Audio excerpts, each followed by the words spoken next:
In a cozy village surrounded by tall trees and winding paths, there lived a small brown dog named Bruno. He wasn't very big, and his ears were a little floppy, but he had a heart full of love and curiosity.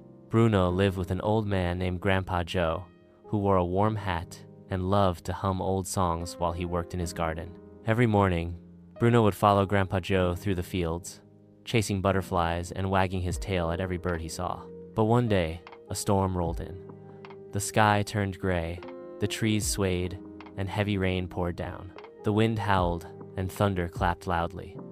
Bruno didn't like storms. That night, as the rain fell softly and the wind quieted, Bruno heard a strange sound outside. It was a tiny whimper-like, a cry for help.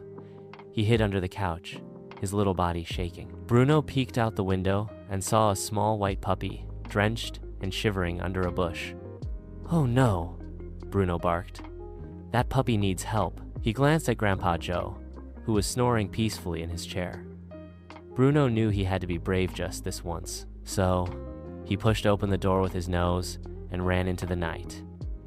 The grass was wet, and the puddles were cold, but Bruno didn't stop. He reached the puppy, sniffed him gently, and licked his little ears. "Come on," he barked softly. "You're safe now." Bruno led the puppy inside, shook off the rain, and curled around him to keep him warm. When Grandpa Joe woke up and saw the two dogs sleeping by the fireplace, he smiled and said, "Looks like you've made a friend, Bruno." The next morning, the storm had passed, and the sun peeked through the clouds.